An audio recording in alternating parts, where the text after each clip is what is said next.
Bonjour à tous et bienvenue pour la matinale, l'émission quotidienne de CMC Markets qui débute à 10 heures. Je suis Nicolas Chéron, analyste pour vous servir. Et nous sommes aujourd'hui le lundi 20 juin 2016. Le titre du jour est « Le risque de Brexit s'éloigne ». En effet, ce week-end, nous avons eu la publication de sondages qui donnaient l'avantage au Remain. Et donc il y a Remain et Brexit ou Remain et Brexit. Donc il y a différentes expressions, mais en gros, voilà, ce week-end, eh bien, des sondages sont sortis. Pour l'instant, c'est le Remain qui l'emporterait. Le Brexit s'éloigne, il ne disparaît pas complètement. Nous allons avoir la publication de sondages pratiquement tous les jours jusque jeudi. Jeudi, nous aurons le référendum en Angleterre. Les gens peuvent aller voter jusque 10h du soir et nous aurons les résultats vendredi. Donc, pour le moment, nous sommes dans un marché d'appétit pour le risque et donc nous allons faire le tour de toutes les classes d'actifs. Bienvenue à tous et je salue également tous ceux qui regardent cette émission enregistrée sur YouTube.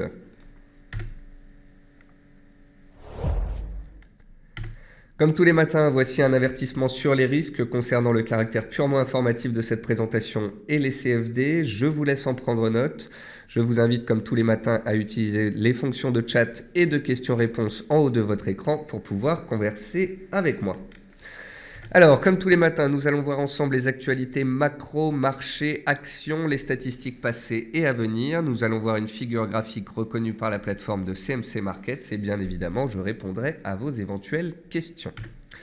Alors, en termes d'actualité marché, le CAC 40 reprend les 4300 points à l'ouverture en hausse de 2,6%. Le yen recule de 0,6%, l'or de 1%, signe que l'appétit pour le risque est de retour. Le Volatility Index, le VIX, chute de 7,75% ce matin, résultat d'un retour à la complaisance. La livre, dont on a vu qu'elle testait la zone des 1,41 en fin de semaine passée, eh bien la livre touche ce matin les 1,46, soit 600 points de hausse en l'espace de 2 séances. Nous avions vu jeudi que la livre testait la zone des 1,41 qu'elle a tenue. Vendredi, eh bien, les acheteurs prenaient la main et ils confirment leur présence ce matin. Néanmoins, nous allons le voir, le CAC 40 est passé de support à résistance. La livre est passée d'une zone de soutien à 1,40 à une zone de résistance potentielle, la zone des 1,46, 1,47. Donc attention à ne pas aller trop vite en besogne. Nous passons d'un marché de peur à un marché de confiance. Nous passons de support à des résistances. Or, nous allons continuer d'avoir des sondages tout au long de cette semaine et les résultats ne seront effectifs que vendredi prochain. Donc, attention, on peut très bien avoir d'ici là de la volatilité et des contre-coups sur les marchés. Et puis pour finir, le Brent retrouve les $50 et reste ancré dans une tendance haussière de fond. Nous avions vu en fin de semaine passée que le pétrole WTI et le Brent s'accrochaient à leur support. La hausse a repris vendredi, elle se confirme ce matin, donc le pétrole reste pour le moment haussier, ce qui soutient bien évidemment les indices boursiers. Côté actualité macroéconomique, le camp du Remain mène chez les bookmakers avec 65%. Le dernier sondage réalisé pour le Mail on Sunday place le IN en tête avec 45% contre 42% pour le Leave. Leave, ça veut dire partir. James Bullard de la Fed n'envisage plus qu'une hausse de taux en 2016. Donc les différents membres de la Fed, comme on l'a vu lors du dernier communiqué du FOMC, ont pris note du ralentissement des chiffres économiques. Ils ont abaissé leurs prévisions d'inflation pour l'année 2016 et la Fed a revu à la baisse ses estimations de hausse de taux, ce qui a pesé sur le dollar américain.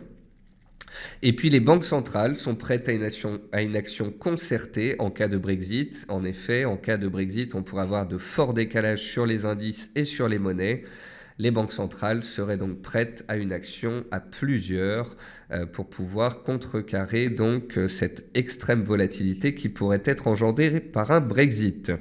Et puis ne l'oublions pas, jeudi nous avons le référendum en Angleterre avec les résultats vendredi et le week-end prochain nous aurons les élections en Espagne, ce qui pourrait engendrer de la volatilité et un possible gap lundi prochain. Donc attention, vous avez vu qu'on a eu un gap très violent ce matin. On pourrait en avoir un également le week-end prochain, pas forcément aussi violent, mais tout de même. Côté entreprise, peu de résultats d'entreprise, peu de statistiques en ce moment pour les sociétés. Air France voit les syndicats déposer un nouveau préavis de grève du 24 au 27 juin, et cela, ça a tendance à peser sur le titre. Carrefour indique qu'à 76%, les actionnaires ont choisi le paiement du dividende 2015 par action. Vallourec valide sa dernière opération sur le capital liée à sa levée de fonds de 1 milliard d'euros. Technip annonce l'accord de fusion définitif avec FMC Technologies, ça c'était en fin de semaine dernière. Et puis Crédit Agricole voit son suivi entamé par Jefferies à l'achat. J'ai d'ailleurs rédigé une analyse sur le titre Crédit Agricole jeudi dernier, alors que le titre testait ses plus bas annuels sur le fil du rasoir. Tel était le titre de mon analyse. Un beau rebond a eu lieu vendredi et ce rebond se confirme encore ce matin sur le titre Crédit Agricole comme sur la plupart des banques. D'ailleurs, vous voyez que dans les meilleures et les moins bonnes performances du CAC 40, aucun titre à la baisse ce matin, 40 titres du CAC 40 sont en hausse et les plus fortes hausses, ce sont les bancaires, assurances et l'automobile. Donc, on avait vu ensemble ces dernières semaines que lorsque le secteur automobile et les bancaires étaient recherchés, on était dans un marché d'appétit pour le risque et c'est le cas aujourd'hui. Côté statistiques passées, vendredi dernier, on a juste eu les permis de construire aux États-Unis qui sont ressortis un tout petit peu en deçà des attentes. Et ce jour, on n'a aucune statistique d'importance. À 14h30, on aura un petit chiffre pour le Canada. Dans la nuit, des statistiques pour les antipodes.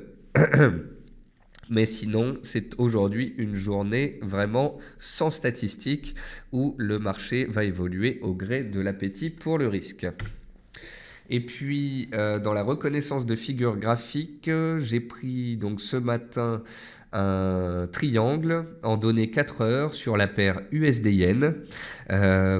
Donc, c'était pour vous montrer que la paire USD-Yen était dans une forte tendance baissière ces dernières semaines.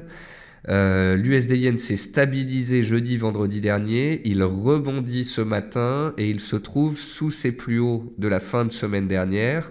Si l'USD-Yen arrive à accélérer au-dessus des 104,80, 105 et à sortir par le haut de son triangle, on pourrait redémarrer à la hausse et inverser la vapeur puisque la tendance est ici baissière. Si au contraire on bloque sur les plus hauts ici vers 104,80, on peut très bien repartir à la baisse dans le sens de la tendance principale. Donc on suivra avec attention cette sortie de zone de congestion sur la paire USD-Yen. La paire USD-Yen a plutôt tendance à s'apprécier lorsqu'il y a de l'appétit pour le risque sur les marchés.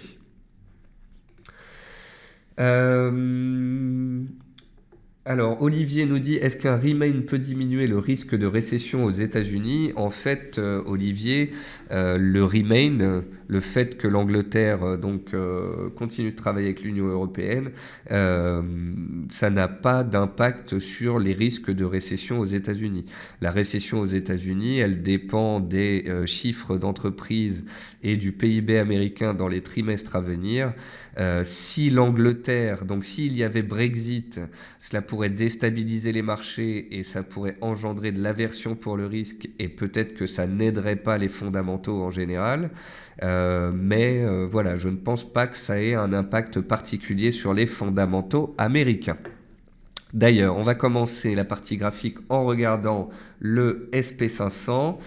Donc, le SP500, on avait vu jeudi dernier qu'il avait fait une belle mèche basse et qu'il avait réussi à se stabiliser et à rester neutre. Vendredi, il s'est stabilisé à plat et aujourd'hui, les futurs sur le SP500 sont dans le vert. On est passé de support jeudi dernier à résistance ce matin. En effet, vous savez que sur le SP500, j'utilise la moyenne mobile à 15 séances. Lorsqu'on est au-dessus, la tendance est haussière. Lorsqu'on est dessous, on est en consolidation. On est dessous encore aujourd'hui. Donc pour l'instant, on est dans une phase de consolidation. Ce que je vous disais tout à l'heure, c'est que on a eu un fort mouvement haussier à l'ouverture et donc on est passé de jeudi dernier de support à ce matin à des résistances. Donc il ne faudrait pas non plus devenir euphorique. Le vote, le référendum anglais n'est pas passé, des sondages vont encore être publiés, on pourrait avoir de la volatilité, des reflux sous résistance. Donc soyez bien pragmatiques, c'est une semaine vraiment très particulière. Je voulais aussi vous dire que nombreux sont les brokers, dont CMC Market, chez qui les marges ont été augmentées. Vendredi prochain, on devrait avoir une très forte volatilité. Donc voilà, faites bien attention si vous êtes sur des actifs qui sont très corrélés à cette actualité du Brexit. La livre, l'euro, l'USD-Yen, l'or, les indices sont tous très concernés par ce référendum anglais.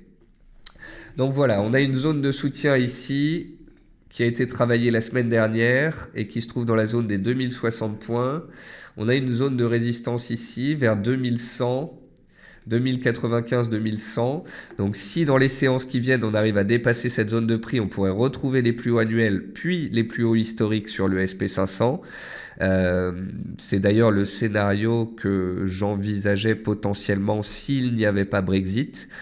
Comme je vous l'ai expliqué, même si fondamentalement parlant, les États-Unis, on voit des retournements un petit peu au niveau des fondamentaux, techniquement parlant, le marché est haussier et pourrait, s'il n'y a pas Brexit, eh bien, continuer vers ses plus hauts historiques.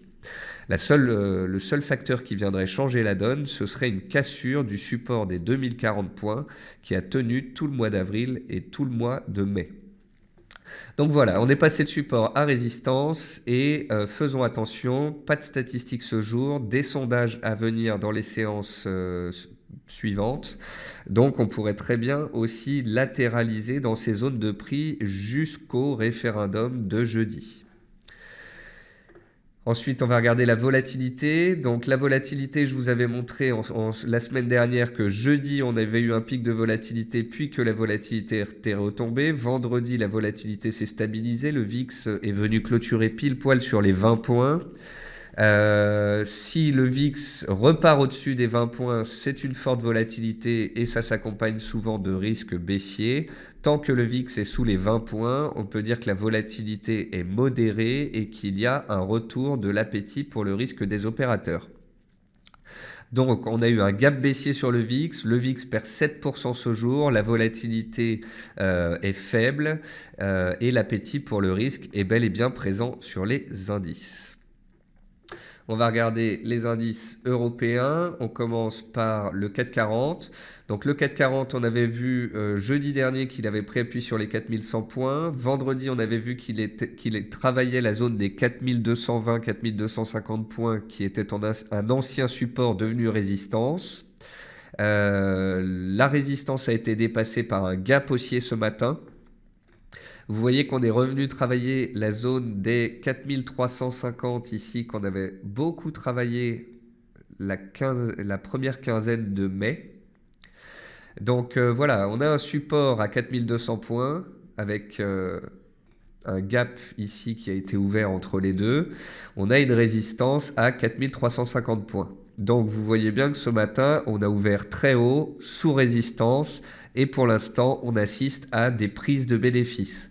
On pourrait très bien réaliser un range sur la semaine au fur et à mesure de la publication des sondages jusqu'au référendum de jeudi et aux résultats de vendredi.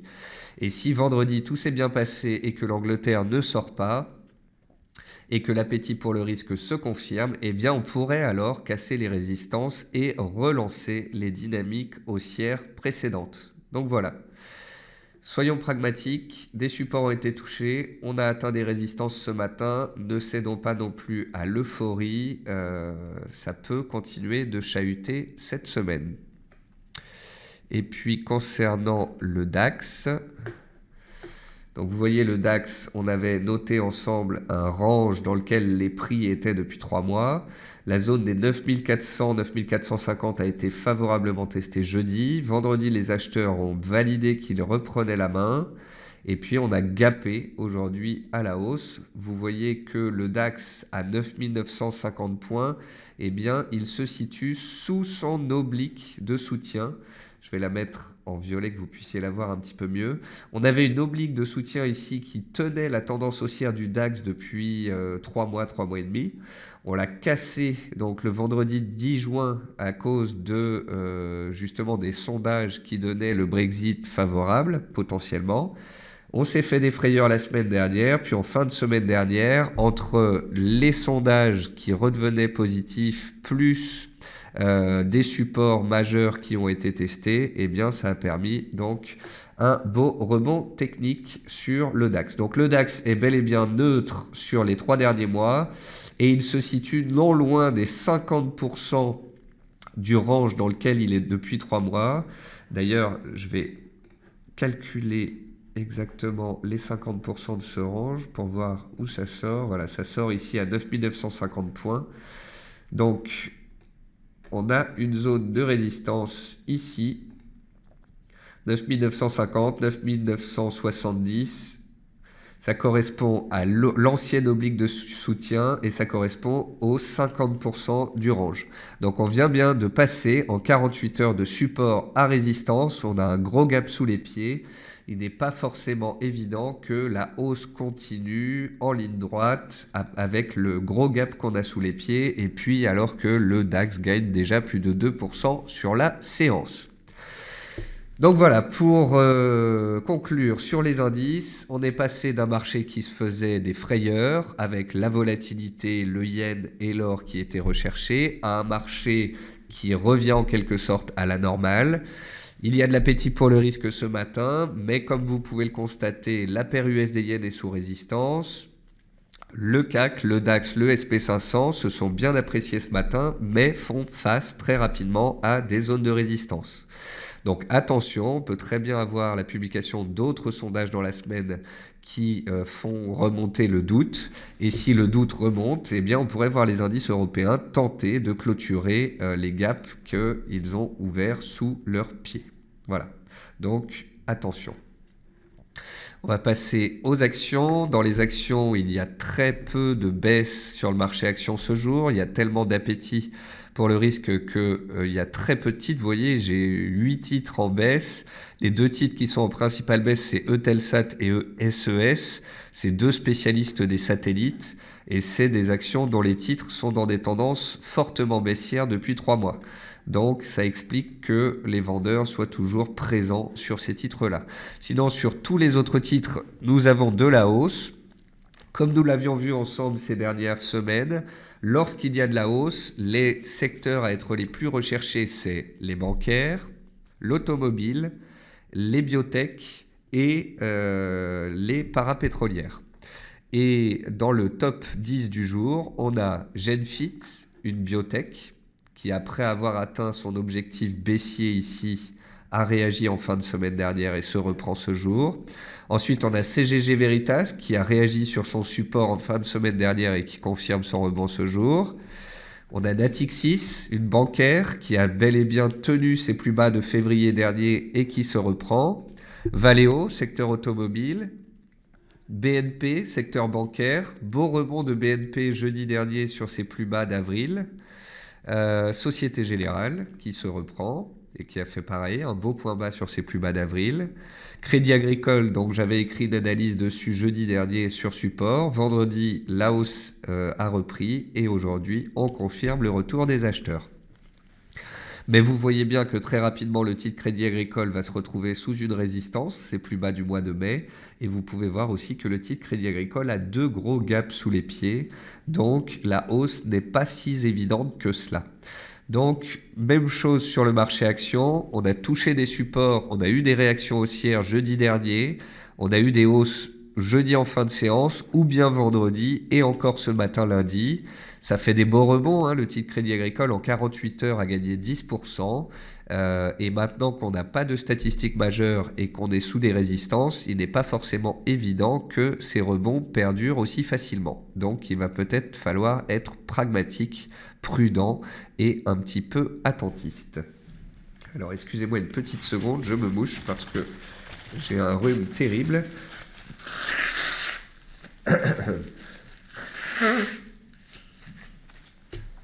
Alors, sur les matières premières, regardez où a rebondi le pétrole Brent. Le pétrole Brent est dans un beau canal haussier de moyen terme. Jeudi dernier, le pétrole chutait. Vendredi, avalement haussier, magnifique, sur le bas de canal. Et donc, le pétrole Brent a réussi à relancer sa dynamique haussière et il retrouve ce matin les $50. Tant que le pétrole Brent évoluera à l'intérieur de son canal haussier de moyen terme, eh bien, cela aura tendance à être un soutien pour le secteur pétrolier et toutes les sociétés parapétrolières. Même chose sur le pétrole WTI. Le WTI, lui, il avait donné un signal baissier jeudi. Et puis vendredi, on avait vu qu'il avait réussi à tenir sa moyenne mobile à 50 jours et qu'il redémarrait à la hausse. Donc je vous avais dit vendredi que si le pétrole WTI réussissait à reclôturer au-dessus des 47,50, la zone de soutien qu'il avait cassée la veille, c'est peut-être que c'était une faiblesse des cours et une fausse cassure baissière. Ça a été confirmé. Donc maintenant, je vais retracer un petit peu ma figure de cette façon-là, afin de prendre en considération le point bas, le dernier point bas. Donc vous voyez que le pétrole WTI est toujours dans un long biseau ascendant. Je vais pouvoir retirer cet oblique-là. Donc on a un support clé maintenant, c'est la zone des 46-47 $. Et puis la résistance, c'est les 51 $ et au-dessus les 54 $. Tant que le WTI sera à l'intérieur de ce canal haussier de moyen terme, ça aura tendance donc à soutenir le secteur énergétique et à soutenir les indices boursiers. Le gaz naturel a cassé ses plus hauts annuels vendredi et est encore en hausse ce matin.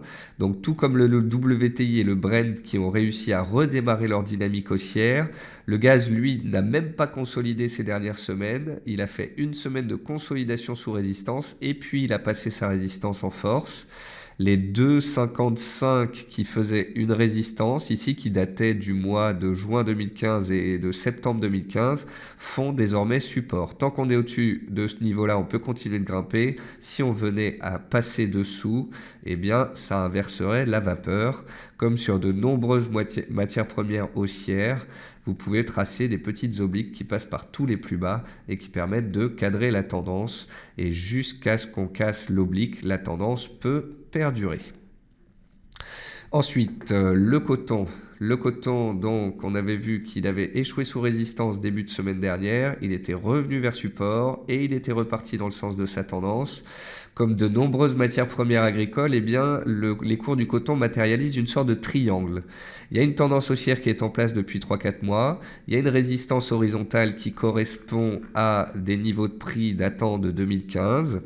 Donc si et seulement si on arrive à casser la résistance, on pourrait accélérer au-dessus. Tant qu'on bloque sous la résistance, on est susceptible de revenir vers le support. Et si on venait à casser les obliques de tendance haussière, ici l'oblique de tendance haussière, là, la donne pourrait changer. Donc voilà, on est dans des triangles sur pas mal de matières premières. Peut-être assisterons-nous à des sorties de congestion cette semaine. L'argent a échoué sous ses plus hauts annuels jeudi dernier. Vendredi, on s'est repris. Aujourd'hui, on se stabilise. Les cours de l'argent et de l'or restent tout de même dans des tendances haussières de moyen terme et recherchés et haussiers à court terme.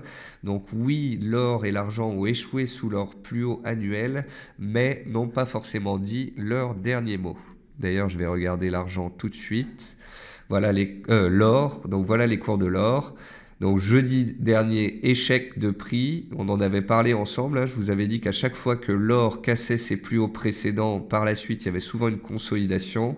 Donc on a fait un nouveau plus haut jeudi dernier, puis on a consolidé depuis de 35 $, c'était quand même pas mal. Et puis gap baissier aujourd'hui sur l'or, puisque l'or a tendance à être délaissé quand il y a beaucoup d'appétit pour le risque. L'or est dans un range entre 1200 et 1305 dollars. Seule une clôture clairement haussière au-dessus de la zone des 1310-1315 dollars signifierait que les cours sortent par le haut de cette zone de congestion et pourraient alors monter plus. En attendant, tant qu'on est sous cette zone de prix, un retour vers les supports, vers la zone des 1250 dollars n'est pas inconcevable. Ensuite, les autres matières premières agricoles. Le riz est dans un triangle. Hop, comme ceci. Donc on est dans une zone de congestion. Je vais en attendre la sortie pour parler d'un scénario éventuel. Ensuite, le jus d'orange.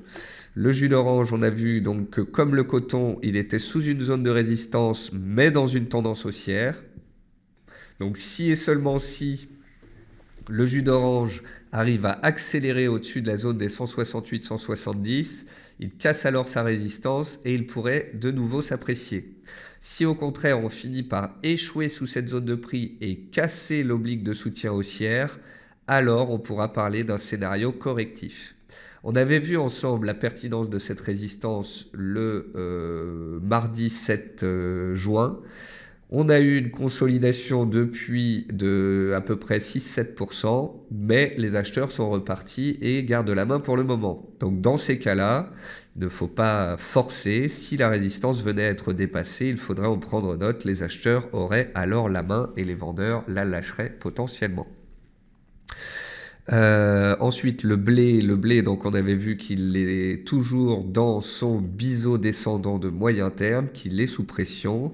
Donc rien de spécial pour le moment sur ce dernier. Le soja, on a vu que les cours consolidaient depuis à peu près 10 jours.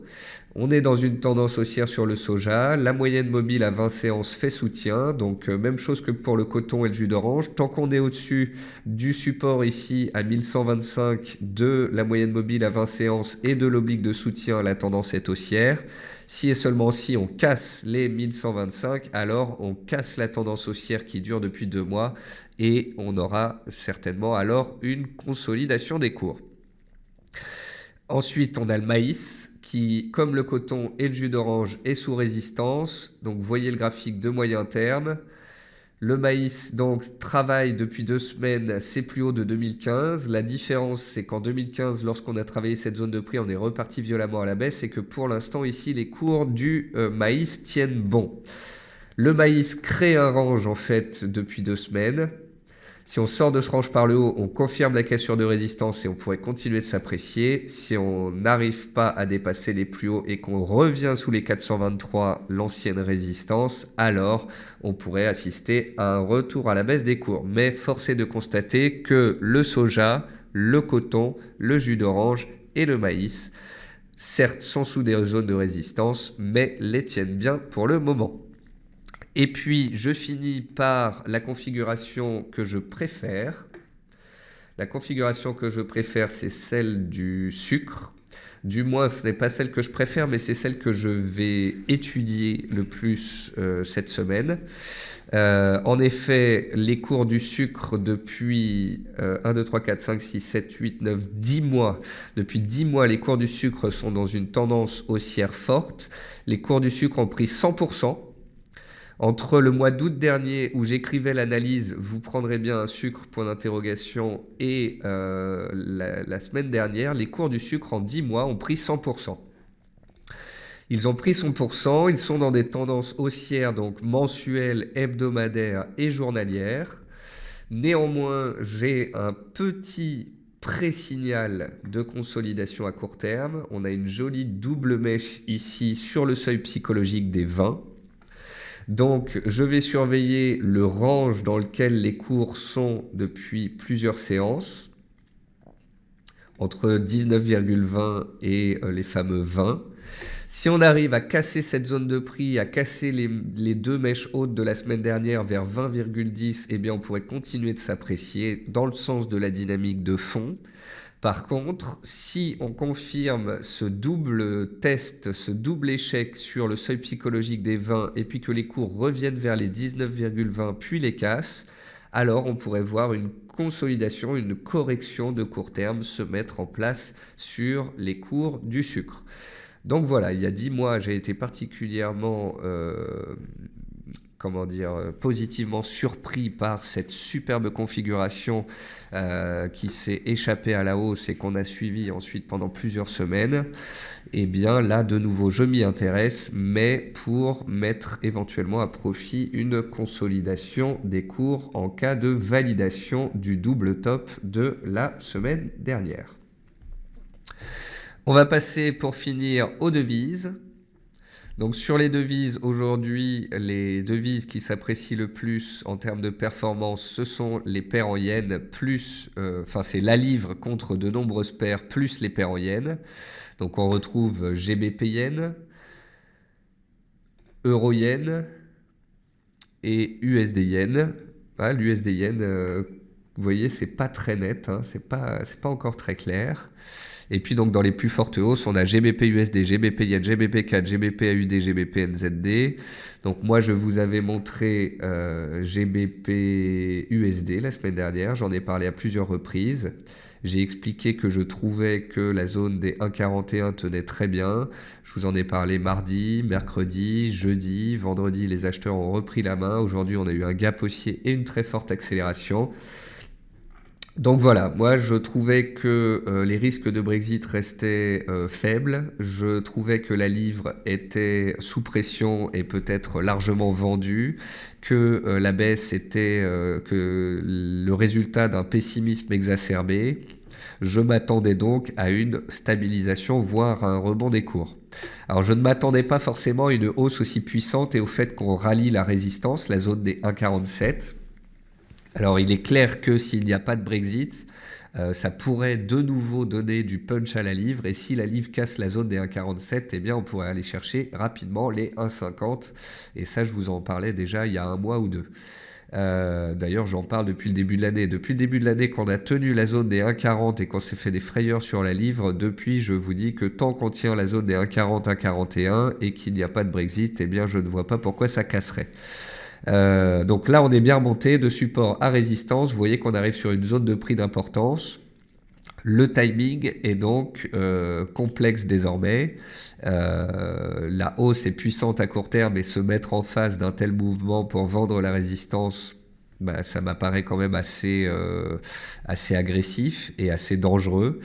Quant à acheter maintenant la livre après 650 points de hausse et une résistance ralliée, c'est à vous de voir, mais techniquement parlant, les résistances, c'est quand même pas des points d'entrée les plus optimums. Donc voilà, moi en fait, que ce soit sur la livre ou que ce soit sur le CAC, j'ai fait état de support en fin de semaine dernière, je fais état de résistance maintenant, on a un référendum dans 3 jours. Je trouve qu'il est désormais très complexe de prendre des positions en swing ou en moyen terme avant une telle échéance. Il se pourrait donc que l'intraday soit à privilégier cette semaine en attendant le référendum. Et puis peut-être qu'il s'avérerait judicieux de ne pas se mettre sur les actifs les plus corrélés au risque de Brexit, car à chaque sondage, on pourrait avoir des excès haussiers ou des excès baissiers. Et ça peut tomber à tout moment dans la journée. On a aussi un beau rebond de la plupart des paires en dollars. Donc le NZD-USD retrouve ses plus hauts annuels. L'AUD qui avait tenu son support à 0,7340 retrouve le chemin de la hausse aussi. Et puis l'euro-dollar. L'euro-dollar, souvenez-vous, il a fait une magnifique réaction jeudi dernier sur son bas de canal de moyen terme. Vendredi, il se reprenait, je vous disais qu'il fallait casser les 1,13 pour aller chercher les 1,14. On a gapé ce matin à la hausse, on est allé jusque 1,1380 et quelques. Donc on peut dire qu'on est passé de support à résistance. Est-ce que l'euro-dollar va casser les 1,14 et s'apprécier, ou est-ce qu'au contraire il va revenir vers son support des 1,12 ? Tout dépendra des statistiques et des sondages à venir dans les séances qui viennent. S'il y a Brexit et qu'on vient à casser le bas du canal haussier de moyen terme, eh bien on parlera de retournement baissier violent et de chute potentielle. S'il n'y a pas Brexit et qu'on casse la zone des 1,14, 1,1420 en fin de semaine, eh bien la hausse de l'euro-dollar pourrait reprendre en direction des plus hauts annuels vers les 1,16. En attendant, on est loin des supports, on n'est pas non plus sous résistance, on a des gaps sous les pieds. Ce graphique ressemble donc plus à un gruyère qu'autre chose. Et vu qu'on n'est ni sur support ni sous résistance, eh bien le timing d'intervention ne me semble pas particulièrement opportun.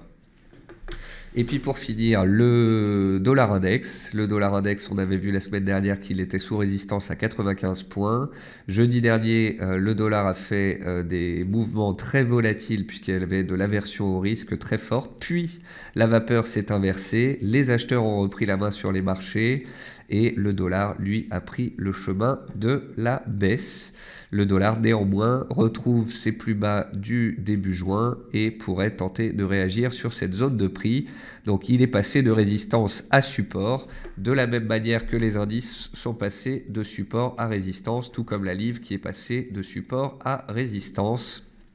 Donc voilà, on n'est pas forcément dans des tendances puissantes, peut-être qu'on est dans des ranges. Et sur le dollar, on est passé du haut du range au bas du range. Il se pourrait donc que les cours y stabilisent. Voilà pour cette matinale. Excusez-moi pour ce nez bouché. Je vais faire ce que je peux pour me soigner. Mais voilà, vous avez mon avis sur ces marchés. Oui, il y avait des supports touchés jeudi dernier, des réactions haussières vendredi. Garder des positions pour le week-end, c'était quand même assez agressif. Si certains d'entre vous l'ont fait et qu'ils étaient à l'achat sur les indices ou sur la livre, eh bien, vous avez le sourire ce matin. Maintenant, moi, le mot d'ordre cette semaine, ça va être la plus grande prudence, la patience. Ça fait 2 mois qu'on attend ce fameux référendum anglais et son résultat. On n'est pas à 3 jours près. Une fois que le référendum anglais sera passé, on va récupérer de la visibilité. L'incertitude va potentiellement s'évaporer. Et on pourra donc potentiellement mettre à profit des stratégies en swing à moyen terme beaucoup plus sereinement que ces dernières séances où les marchés ont évolué au gré des risques de Brexit. Voilà, sur ce, eh bien, j'ai répondu à vos questions. Je suis passé sur la plupart des actifs. Concernant les gaps que l'on a sous les pieds, ce ne seront pas forcément des gaps qui vont être comblés, mais ils pourraient être comblés en partie. On ne va pas forcément attaquer les gaps aujourd'hui. On pourrait très bien stabiliser sous les résistances et puis peut-être consolider demain si on touche les résistances. Tout dépend. Tout dépend. On peut très bien aller chercher les résistances puis échouer et consolider, ou bien il peut y avoir directement des prises de bénéfices vers les supports. C'est très complexe de le dire, d'autant plus qu'on n'a pas de statistiques ce jour en tant que catalyseur. Donc voilà, prudence en tous les cas cette semaine en amont du référendum anglais. Sur ce, je vous souhaite à tous un très bon appétit, une bonne séance de trading, une bonne journée et je vous retrouve demain à 10h tapante pour la matinale.